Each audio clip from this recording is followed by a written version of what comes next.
Hello my dear friends, welcome to West Class Education. कसे आहात सगळे? मस्त मजेत. सो नुकतीच 11वी वगैरे स्टार्ट होणार आहे किंवा तुम्ही आता 12वीला असाल तर 12वी वगैरे सुरू होणार आहे. मग अशा केसमध्ये ना सुरुवातीला हा प्रश्न पडतो की आपण जे काही ऑप्शनल विषय घेतले त्याचा अभ्यास नेमका कसा करायचा आणि कधी करायचा. कारण ना नवीन नवीन जोश असतो, अभ्यासासाठी एनर्जी असते. हेच जर मी तुम्हाला विचारलं ना 12वीच्या मिडमध्ये वगैरे की ऑप्शनलचा अभ्यास कसा चाललाय, तुम्ही म्हणाल अरे अजून पुस्तक पण नाही उघडलं. म्हणजे हे सिच्युएशननुसार जो तुमचा मूड आहे किंवा अभ्यास करण्याचा जो काही एक उत्साह आहे तो बदलत जातो. बट सध्या खूप जास्त उत्साह आहे, त्याच्यामुळे म्हटलं हा प्रश्न आपण घेऊया की ऑप्शनलचा अभ्यास नेमका कसा करायचा असतो आणि कधी करायचा असतो. आणि जर तुम्ही अजूनही ऑप्शनल विषय नाही निवडलाय, जर तुम्ही 11th असाल तर मग तो कसा निवडायचा हे आपण आजच्या व्हिडिओमध्ये पाहणार आहोत. So it's all about optional विषयांबद्दल आहे. व्हिडिओ पण ऑप्शनल आहे, म्हणजे तुमच्याकडे जर वेळ वगैरे असेल तर पाहू शकता. कारण खूप जास्त काय आपण डीप डिस्कशन नाही करणार आहोत. बट मी तुम्हाला एक गॅरंटी देते की तुम्ही म्हणजे हा व्हिडिओ संपल्यानंतर तुमच्याकडे असे काहीतरी पॉईंट्स असतील ते तुम्हाला नक्कीच अभ्यास करायला आणि विषय निवडायला मदत करतील. ठीक आहे, सो लेट अस स्टार्ट. सगळ्यात पहिल्यांदा ऑप्शनल विषय हा असा निवडायचा जो की इझी असेल. म्हणजे असं नको व्हायला की ऑप्शनल घेतलं आणि त्याचाच अभ्यास करायला पूर्ण दिवसाचा वेळ वगैरे जातोय. म्हणजे असं इतपत तो ऑप्शनल नाही ठेवायचा आहे. ठीक आहे, म्हणजे ऑप्शनल असा पाहिजे की जो इझी असेल, स्कोरिंग असेल. कारण ऑप्शनल आपल्याला स्कोर करून देणारा पाहिजे, स्कोर घटवणारा नको, कारण तो आपल्या हातामध्ये आहे कोणता निवडायचा. सो त्याच्यामुळे तुम्हाला ऑप्शनल विषय इझी आणि स्कोरिंग निवडायचं आहे. ठीक आहे, टाइम कन्झ्युमिंग अजिबात निवडायचा नाहीये. आता ऑप्शनलमध्ये काय काय येतं याच्यावरती मी ऑलरेडी डिटेल व्हिडिओ अपलोड केलाय, बट तरीही मी तुम्हाला थोडक्यात आता सांगते. कॉम्बिनेशन्स तुम्हाला त्याच व्हिडिओमध्ये पाहावे लागतील. आता फक्त मी ऑप्शनल कोणते असतात ते फक्त सांगणार आहे. ठीक आहे, ते कसे घ्यायचे असतात किंवा कसे त्याचे ग्रुपिंग करायचं असतं याच्यावरती मी ऑलरेडी डिटेल व्हिडिओ अपलोड केलाय. सो प्लीज तो चेकआउट करा.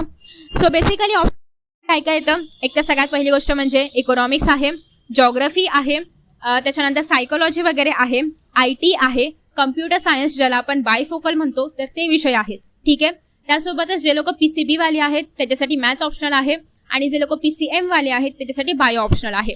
सो तुम्ही जर मॅथ्स किंवा बायो असे काही ऑप्शनल निवडताय तर ते खूप जास्त इझी किंवा इझिली स्कोरिंग असे विषय नाही आहेत. कारण त्याचा अभ्यास करावा लागतो. कारण मॅथ्स आणि बायो हे ऑप्शनलसाठी बनलेच नाहीयेत, ते मेन सब्जेक्ट आहेत. आता जे मी सांगितलं सायकोलॉजी असेल, इकॉनॉमिक्स असेल, जॉग्राफी असेल, IT असेल, हे सगळे जे विषय आहेत तर ते सगळे ऑप्शनलसाठी बनलेले आहेत. तुम्ही त्यासाठी खूप वेळ नाही दिला, अगदी खूप एक्झामच्या 1-2 दिवस आधी अभ्यास केला तरी पण चालतो.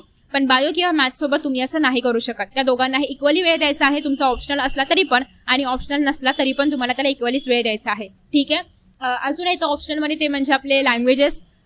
इंग्लिशला पण आपण ठेवू शकतो, इव्हन ते कंपल्सरी असला तरी पण त्याचा अभ्यास आपण ऑप्शनल प्रमाणेच करणार आहोत. इंग्लिशबद्दल मी वेगळा व्हिडिओ अपलोड करणार आहे, त्याला आपण बाजूलाच काढून टाकूया. आणि नेक्स्ट आहे ते म्हणजे आपले इतर लँग्वेज, मराठी असेल, हिंदी असेल, संस्कृत असेल, फ्रेंच आहे, जर्मन आहे, जी काही तुम्ही लँग्वेज सिलेक्ट केली असेल तर त्या लँग्वेजेस. ठीक आहे, सो हे सगळं जे ऑप्शन आहे यांचा अभ्यास कधी सुरू करायचा मी आता याच्यामध्ये मॅथमॅटिक्स आणि बायोला कन्सिडर नाही करत आहे. कारण आधी सांगितल्याप्रमाणे दोन्ही विषय हे एक म्हणजे आपण म्हणतो की एकदम तोडीस तोड असे आहेत. सो तुम्ही कोणालाही ऑप्शनल जरी ठेवला असाल तरी पण त्याचा अभ्यास तुम्हाला रेग्युलरलीच करायचा आहे किंवा तुमच्या शेड्यूल प्रमाणे करायचा आहे. इथे मी फक्त जे उरलेले ऑप्शनल विषय आहे त्याच्याबद्दल बोलणार आहे. ठीक आहे, सो कोणीही हा व्हिडिओ मॅथ्स आणि बायोच्या ऑप्शनलसाठी बघू नका, बाकी सगळ्या विषयांसाठी तुम्ही रेफर करू शकता. IT वगैरे सगळ्यांसाठी हा व्हिडिओ चालेल.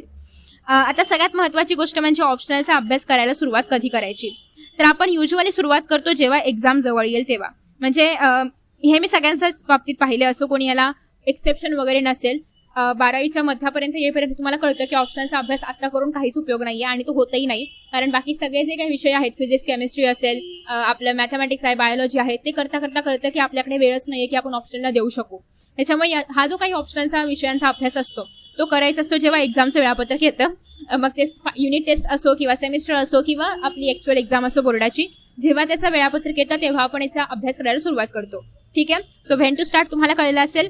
विषयानुसार इकॉनॉमिक्स असेल, जॉग्राफी आहे, सायकोलॉजी आहे, आपलं कायचं नाव IT आहे, मराठी असेल, मराठीसाठी त्याला वेगळी स्ट्रॅटेजी आहे, किंवा हिंदी असेल किंवा इतर संस्कृत वगैरे जे काय म्हणजे इन शॉर्ट लँग्वेजेस जर असतील तर.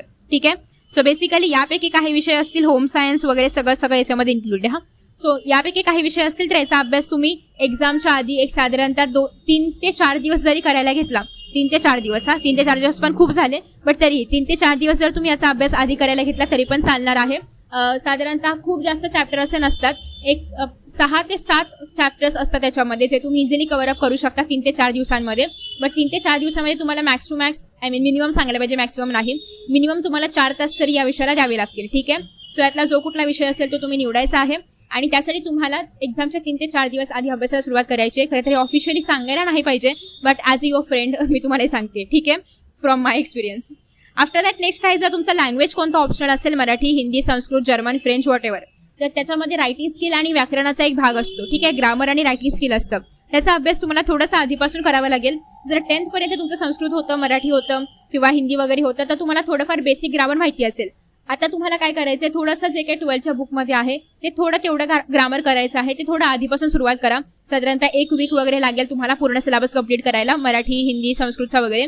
संस्कृतला थोडंसं पाठांतर वगैरे असतं, त्याच्यामुळे तुम्हाला मध्ये मध्ये त्याचं पुस्तक उघडावं लागेल एक्झामच्या आधी सुद्धा. जेव्हा वेळापत्रक आलं नाही तेव्हा सुद्धा तुम्हाला त्याचं बुक उघडावं लागेल, कारण त्याच्यामध्ये थोडेफार श्लोक पाठ करायचे असतात आणि संस्कृत आपण रोज बोलत नसल्यामुळे विसर पडू शकतो टेबल्सचा वगैरे. त्याच्यामुळे तुम्हाला संस्कृतचा अभ्यास थोडंसं कंटिन्यू ठेवावा लागेल. बट मराठी, हिंदी वगैरे असेल तर तुम्ही ते इझिली टॅकल करू शकता 1 आठवडा वगैरे आधी अभ्यास करून. सेम फॉर इंग्लिश पण. बाकी या विषयांसाठी 3 ते 4 दिवस इनफ आहे. कशी सुरुवात करायची अभ्यासाला, अगेन सांगितल्याप्रमाणे की तुमच्याकडे जे काही बुक आहे त्यात आधी सिलेबस समजून घ्या. कारण बऱ्याचदा असं होतं ना की हे जे ऑप्शनल आहेत याचा सिलेबसच माहिती नसतो आपल्याला. म्हणजे आपल्याला हेच, आपण त्याचं पुस्तक घेतलेलं नसतं, आपण त्याला काही इम्पॉर्टन्स देत नाही, प्रचंड अंडर एस्टिमेट करतो आणि एक्झामच्या वेळेस मात्र याच्यामध्ये खूप लहान लहान गोष्टींमध्ये मार्क्स जातात आणि आपला पर्सेंटेजचा जो काही एक बार आहे तो खूप खाली येतो. त्याच्यामुळे प्लीज याला थोडंसं महत्त्व द्या. थोडंसं बुक्स वगैरे बघण्याचा प्रयत्न करा, PDF घ्या किंवा बुक फिजिकल बुक घ्या, what ever, but at least book पहा, सिलेबस पहा. आणि मी हे जे सांगितले 3 ते 4 दिवस लागतील हे मी जनरली सांगितलेले आहेत. तुम्हाला यापेक्षा कमी किंवा जास्त वेळ पण लागू शकतो. तुमच्या कॅपॅसिटीनुसार तुम्ही त्यासाठी एक टाइम अलॉट करा की एवढे चॅप्टर्स आहेत, मला करायला किती वेळ लागेल किंवा हे पूर्ण बुक संपवायला किती वेळ लागेल किंवा मी किती पटकन समजू शकते गोष्टी किंवा किती वेळ लागू शकतो मला गोष्टी समजून घेण्यासाठी. त्यानुसार हा वेळ कमी जास्त होईल. बट साधारणतः 3 ते 4 दिवस इज इनफ. सिलेबस समजून घ्या. नेक्स्ट आहे, जर तुम्हाला हे जे काही टॉपिक्स आहेत तर याचं वेटेज हवं असेल तर वेटेज आधी फाइंड आउट करून घ्या, जेणेकरून तुम्हाला समजेल की कोणतं चॅप्टर महत्त्वाचं आहे, कोणता चॅप्टर कधी केला पाहिजे, आधी केला पाहिजे, नंतर केला पाहिजे, आपण स्किप करू शकतो का, आपण कंपल्सरी तो केला पाहिजे का, हे सगळं तुम्हाला समजेल जेव्हा तुम्ही वेटेज कराल. आणि मोस्टली हे जे काही सब्जेक्ट्स आहेत त्याच्यामध्ये PYQचा रोल खूप महत्त्वाचा असतो. सो तुम्ही ट्राय करा की तुम्हाला जे PDFs आहेत याचे काही सेपरेट बुक्स येत नाहीत, जसे की कंपल्सरी सब्जेक्ट्स येतात, टार्गेटचे वगैरे असे याचे बुक्स नाही आहेत. त्याच्यामुळे तुम्हाला ॲक्च्युअल टार्गेटच्या वेबसाईटवरती वगैरे जा किंवा कोणत्याही वेबसाईटवरती जा ज्या ठिकाणी तुम्हाला PYQs मिळतील, तिथे जा आणि याचे PYQsचा फक्त अभ्यास करा, जेणेकरून त्यातलेच बरेचसे क्वेश्चन्स रिपीट होतात. कारण महाराष्ट्र बोर्डमध्ये हे चालतं की आलेले क्वेश्चन्स ते परत रिपीट करतात. ठीक आहे, साधारणतः एक 4-5 वर्षांपूर्वीपासून जे PYQs पहा तेवढं इनफ आहे. ओके, आफ्टर दॅट नेक्स्ट आहे PYQs पाहिल्यानंतर जी टेक्स्टबुकमध्ये असणारी एक्सरसाइजवाले क्वेश्चन्स ज्याला आपण म्हणतो, ठीक आहे, तर ते क्वेश्चन्स करायचे आहेत. कारण त्यातलेच क्वेश्चन्स एक्झाममध्ये येतात, अगदी एक्स्ट्रा काही खूप जास्त डीपमध्ये नाही विचारले जात. आणि इव्हन ते आलं तर तुम्ही त्या ऑप्शनला पण टाकू शकता. But exercise is must. तुम्हाला एक्सरसाइज करायची आहे आणि PYQs करायचे आहेत. बाकी याच्यामध्ये मेजरली एक्स्ट्रा काही करायची गरज नसते. हे IT, सायकोलॉजी, जॉग्रफी आणि इकॉनॉमिक्ससाठी हाच पॅटर्न फॉलो करायचा आहे. इंग्लिश, हिंदी, मराठी, संस्कृत आणि इतर लँग्वेजेससाठी मात्र तुम्हाला थोडंफार रायटिंग स्किलचा अभ्यास करावा लागेल. थोडंसं काही गोष्टी लिहून पाहाव्या लागतील. वेळेत होतंय का, तुम्ही वेळेत विचार करू शकता का, किती क्रिएटिव्हली तुम्ही ते आन्सर्स प्रेझेंट करू शकता. नेक्स्ट आहे पोएम्सचं ॲप्रिसिएशन वगैरे असेल तर ते करायला थोडाफार वेळ लागू शकतो. आफ्टर दॅट अजून लँग्वेजेसमध्ये काय काय येतं, सो तुम्ही ट्राय करा की जे काही रायटिंग स्किलमध्ये टॉपिक असेल, फॉर एक्झाम्पल लेटर रायटिंग आहे, समरी रायटिंग आहे, स्टोरी रायटिंग आहे, ते ॲडव्हर्टाइजमेंट वगैरे बनवायचं आहे, अपील करायचं आहे, फिल्म रिव्ह्यू करायचं आहे किंवा मराठीमध्ये आय गेस काय काय येतं त्याच्यामध्ये, सूत्रसंचालन वगैरेच्या काही गोष्टी असतात. तर बेसिकली हे सगळं एकदा रीड करण्याचा प्रयत्न करा. याचे सॅम्पल्स जे असतात कोणत्याही तुम्हाला व्हिडिओमध्ये मिळतील किंवा गुगलवरती सर्च करा मिळेल, तर सॅम्पल्स रीड करा. तुम्हाला एक फॉर्मॅट लक्षात येईल की कसं लिहायचं असतं लेटर किंवा कसं लिहायचं असतो ब्लॉग वगैरे, जेणेकरून तुमचा पॅटर्न चुकणार नाही किंवा एक फॉर्मॅट चुकणार नाही. सो तो फॉर्मॅट लक्षात ठेवा. बाकी एवढंच करायचं असतं ऑप्शनला, जास्त काही करायची गरज नसते अभ्यास वगैरे. फक्त ऑप्शनल निवडताना नीट निवडा.